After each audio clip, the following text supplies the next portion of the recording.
You ask Tiger to solve. This deals with linear equations with one unknown. The final result is x equals 18. Let's solve it step by step. Group all constants on the right side of the equation.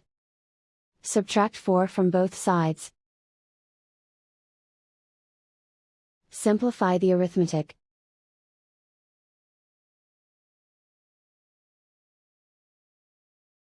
Isolate the x. Multiply both sides by inverse fraction 3/1. Group like terms.